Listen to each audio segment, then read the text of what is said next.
Think about the most loving relationship you have ever witnessed or experienced. The one where someone remembered everything you said, where they made you feel more understood than you had ever felt in your life, where everything felt perfect, almost too perfect, in a way you were almost afraid to trust. Now, consider something deeply uncomfortable. What if that feeling, that overwhelming sense of finally being truly loved, was not love at all? What if it was the most sophisticated manipulation tactic in human psychology? And what if you would never have known the difference? 7 things narcissists do that feel like love but are actually control. Every mask has a story. This one is real. A research paper published in 2025 found that narcissists use exaggerated praise, guilt, and overwhelming affection to create powerful emotional bonds that then become instruments of complete control. The most devastating finding of that research? Most victims have absolutely no idea it is happening until years after it began. Narcissistic personality disorder affects 1 in 16 people. Most victims never recognize it until it is too late. This video is about the 7 things they do, how to recognize them, and why the most intelligent and loving people in the world fall for them every single day. Number 1. Love bombing. Number 1. Love bombing. It starts perfectly. That is the first thing every single person who has survived a narcissistic relationship will tell you. It starts so overwhelmingly and breathtakingly perfectly that you spend years afterward trying to get back to how it felt in those first weeks. They text first. They call when they say they will. They remember your coffee order after one conversation. They tell you after 2 weeks that they have never felt this way about anyone before in their life. They make you feel like the most important person in the world. Not because they are trying, but because they are extraordinarily good at making you feel exactly that. Research 2025. Love bombing masks coercion as affection. A 2025 research paper confirmed that love bombing is not accidental and it is not genuine. It is a deliberate strategy designed to overwhelm the target's judgment before they have had enough time to truly understand who they are dealing with. Your brain releases dopamine in response to this kind of intense, positive attention. You become chemically attached, genuinely and deeply attached, before you have had nearly enough time to see clearly.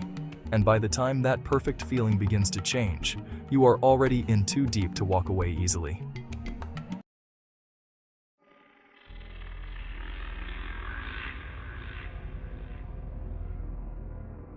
Number 2.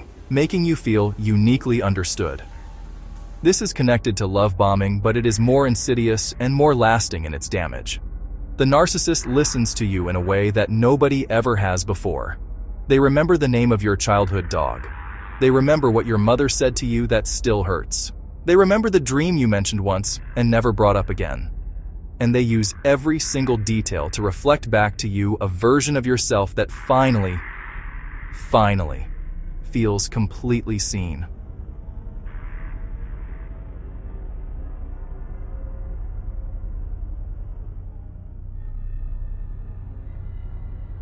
Clinical psychologist Forrest Talley describes this as one of the primary tactics narcissists use to establish control.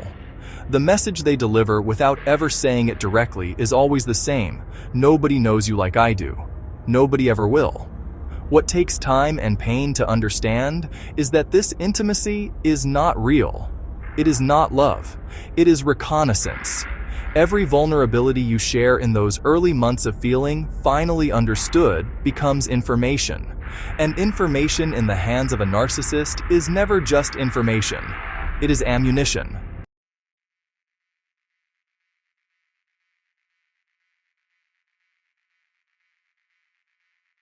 Number 3. Gaslighting that sounds like concern. You notice something. A look that landed wrong. A comment that felt off. A moment where something inside you went quiet in a way you could not explain. You bring it up carefully, because you are a reasonable, thoughtful person who believes in honest communication. And what happens next is one of the most profoundly disorienting experiences a human being can go through. They do not get angry. They get concerned. Gaslighting. The systematic destruction of your own reality. They look at you with something that resembles genuine worry, and they tell you, quietly and gently, that you are remembering it wrong, that you are too sensitive, that they have been worried about you lately because this is not the first time you have misread a perfectly innocent situation. Researchers describe narcissists as systematically using gaslighting to undermine and erode their victim's identity, overtly calling victims crazy or oversensitive, and claiming that their perceptions are simply wrong. The reason gaslighting is so effective and so completely invisible until it is far too late is because it is delivered entirely in the language of care. They are not attacking you, they are worried about you.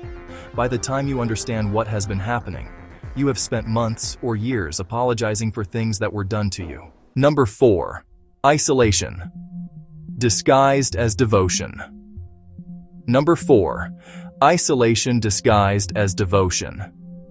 It begins so gradually that most people genuinely cannot identify the moment it started.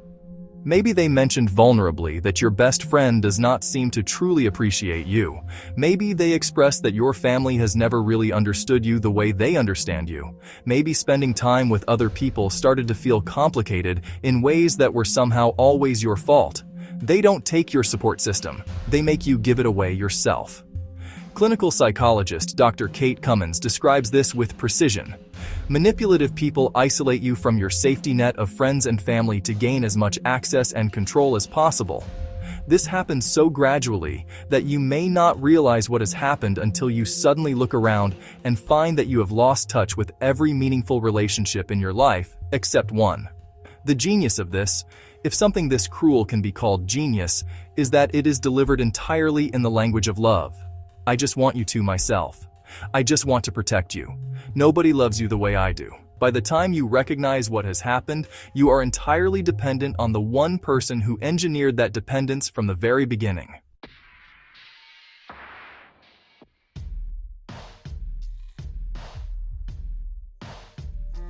Number 5.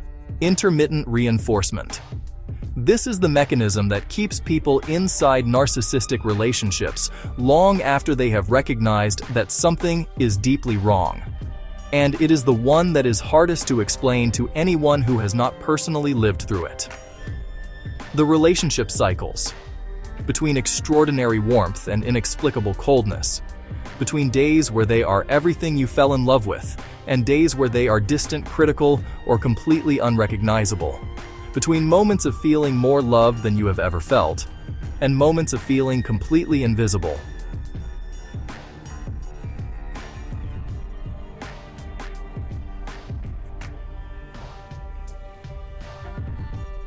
Psychologists describe this as intermittent reinforcement, a pattern of unpredictable reward and withdrawal that creates the same neurological response in the human brain as gambling. The unpredictability itself becomes the addiction. You keep going back because the hope of getting the good version keeps you there through every version of the bad one. Research consistently shows that intermittent reinforcement creates stronger emotional attachment than consistent positive treatment. In other words, the relationship that hurts you some of the time holds you more powerfully than the relationship that treats you well all of the time. This is not weakness. This is your brain working exactly as it was designed to work, being deliberately exploited by someone who learned exactly how. Number 6. Emotional blackmail. Wrapped in vulnerability. Number 6. Emotional blackmail wrapped in vulnerability. There are moments in every narcissistic relationship where the control becomes briefly and uncomfortably visible, where something you do, asserting a need, spending time with a friend, simply disagreeing, triggers a response that feels entirely disproportionate. Sometimes this looks like anger, but more often, and far more effectively, it looks like pain. They use your empathy as a weapon against you. They become vulnerable. They tell you that when you act this way, it makes them feel completely unloved, that they have been abandoned before and this is bringing all of that back, that they do not know what they would do without you. Researchers describe this as the narcissist adopting pathological behavior to portray a caring image of themselves while simultaneously gaslighting the victim into believing their own emotional responses are the problem. The victim, who is by nature a deeply caring and emotionally intelligent person, responds to perceived pain with comfort and accommodation.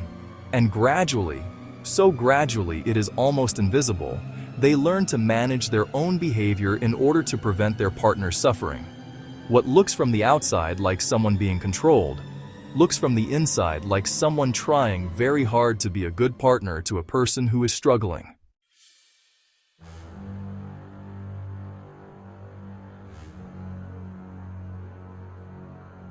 Number 7. The discard and the return. The final stage, and the one that causes the deepest and most lasting damage of everything that came before it. After the idealization, after the gradual erosion, after the isolation and the gaslighting and the emotional blackmail, comes a withdrawal of affection and attention so complete that it feels like a completely different person. The warmth is gone, the interest is gone, and often without warning or explanation, so are they.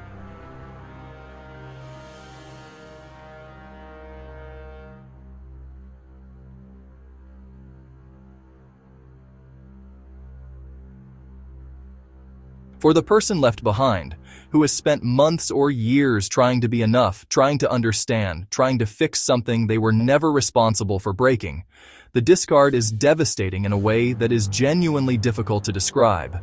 And then, they come back. Psychologists call this hoovering, named after the vacuum brand, because the narcissist sucks the victim back in using precisely the same tactics that worked the very first time. The warmth returns. The understanding returns. The person they fell in love with in the beginning appears to have come back. Most people go back at least once. Many go back many times. Not because they are foolish, not because they are weak, but because hope is not stupidity. And love, even love that has been weaponized against you, does not simply switch off. How do they look the person they love in the eyes every single day and feel nothing? This is the question that never goes away when you understand what narcissistic abuse actually is. How does a person do this to someone they claim to love? How do they sit across the dinner table, look them in the eyes, come home every night, and feel nothing about what they are doing? Psychologists who study this describe a complete inability to access genuine empathy combined with an extraordinary capacity to simulate it. The performance is so convincing, so completely indistinguishable from the real thing, that even the people closest to them cannot tell the difference. Because they are not performing for you. They are performing for themselves.